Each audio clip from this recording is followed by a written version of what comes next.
여러분 안녕하십니까, 진성호입니다. 오늘 문재인 대통령은 굉장히 언짢아 보였습니다. 청와대의 핵심 관계자가 또 등장했습니다. 윤석열 후보에게 사실상 협박을 했습니다. 지금 청와대 핵심 관계자의 말인즉슨 윤석열의 적폐 수사와 관련해서 문재인 대통령이 분노했다, 사과해라 그랬는데 이제 윤석열 후보를 지켜보겠다고 했습니다. 협박입니다. 자, 그런데 그럼 누가 지켜보느냐? 청와대가 지켜보느냐? 문재인 대통령이 지켜보느냐? 이렇게 묻자 둘 다 지켜보고 있다. 뭐 하는 짓입니까 이게 지금? 자, 오늘 문재인 대통령은 선거가 오늘부터 공식적으로 시작됐기 때문에 이 선거를 공정하게 관리하라는 지시를 했습니다. 그런데 뒤로는 이런 협박을 윤석열한테 한 게 아닌가 싶습니다. 참으로 덜 된 대통령, 창피한 대통령입니다.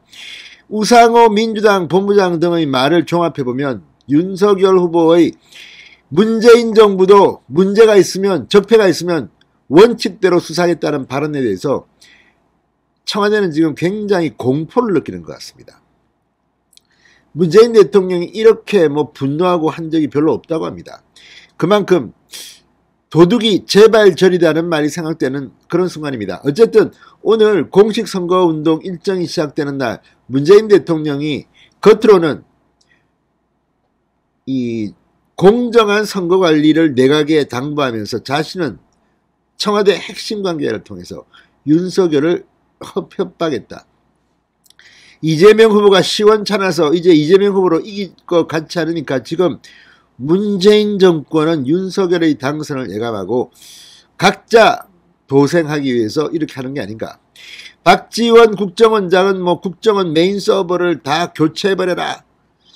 윤석열 대통령이 오면 이거 완전히 우리가 몰릴지 모른다. 이런 생각을 만에 하나 했다면 접으시기 바랍니다.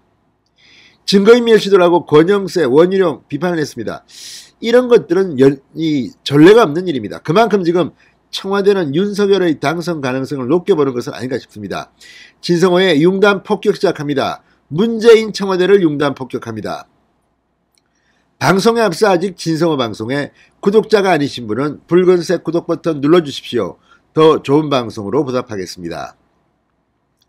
자, 문재인 대통령이 지난 10일 윤석열 후보를 향해 적폐수사 발언에 대한 사과를 요구한 것과 관련해서 여전히 윤석열을 지켜보고 있다. 이렇게 청와대 핵심 관계자가 말했습니다.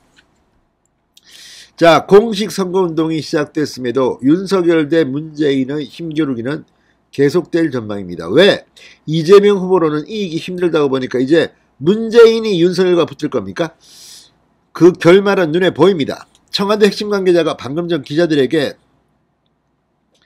윤 후보의 적폐수사 발언과 관련한 청와대 내부 논의가 있었느냐는 질문에 문재인 대통령이 하실 말씀은 지난 10일 하셨고 지금은 윤 후보 반응을 지켜보고 있다 이렇게 말했습니다. 지켜보는 주체가 문 대통령인가 청와대인가 이렇게 묻자 둘 다 해당된다.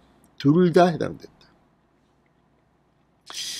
자, 문재인 대통령이 지난 10일 직접 메모지에 반박글을 써서 참모들에게 전달하고 현 정부를 근거 없이 적폐수사의 대상, 불법으로 모은 것에 대해 강력한 분노를 표하며 사과를 요구한다 이렇게 말한 바 있습니다.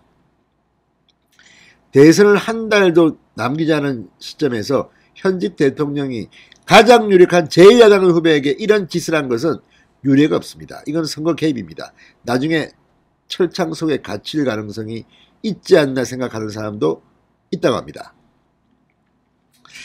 자, 아무튼 지금 윤석열 후보가 당선될 가능성이 점점 고려되고 있습니다. 오늘도 여론조사들을 보면 그렇습니다.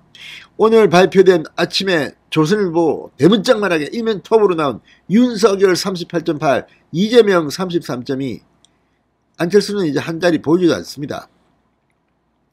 자, 오늘 뉴스 토마토 공정 이런 조사도 다 윤석열이 1위였습니다. 공정의 경우 윤석열이 46.6, 이재명이 38.2, 안철수는 6.9%로 대폭락. 안철수는 이제 좀 힘들어질 것 같습니다. 무엇보다도 오늘도 안철수의 측근이라는 사람이 이 윤석열 후보 즉 국민의힘에서 빨리 대답을 안 해주면 이제 단일화 취소할 수도 있다 이렇게 협박을 하고, 엊그제도 뭐 이태규 의원이 2, 3일 내로 답해라 뭐라.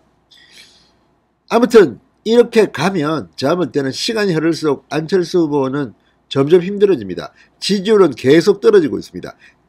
끝까지 완주하면 5% 득표율이 힘들지도 모릅니다.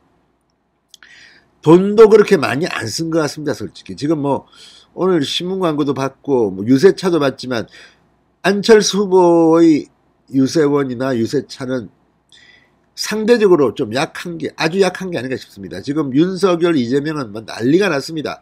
파란색, 빨간색 색깔들이 지금 거리에 물결을 치고 있고, 유세차에서 연설을 짱짱하게 충청도에서, 부산에서, 광주에서, 아무튼 전국에서 지금 하는데, 안철수 후보는 어디 있습니까? 대구에서 혼자 하는 거 말고 지금 과연 이렇게 유세차에서 연설하고 얼마나 합니까? 사실상 포기한 게 아닌가 싶은 생각이 든다는 사람도 있습니다. 자, 어쨌든 윤석열 후보가 너무 잘 나가니까 문재인 대통령이 선거 시작하는 날 겉으로는 선거 관리를 중립적으로 잘하라 그러면서 뒤로는 이렇게 협박합니까? 지켜보고 있다. 문재인도 청와대도 지켜보고 있다. 자, 이 말 속에 이번 대통령이 누가 될지가 담겨져 있는 것 같습니다. 진성호의 융단 폭격이었습니다. 여러분 감사합니다.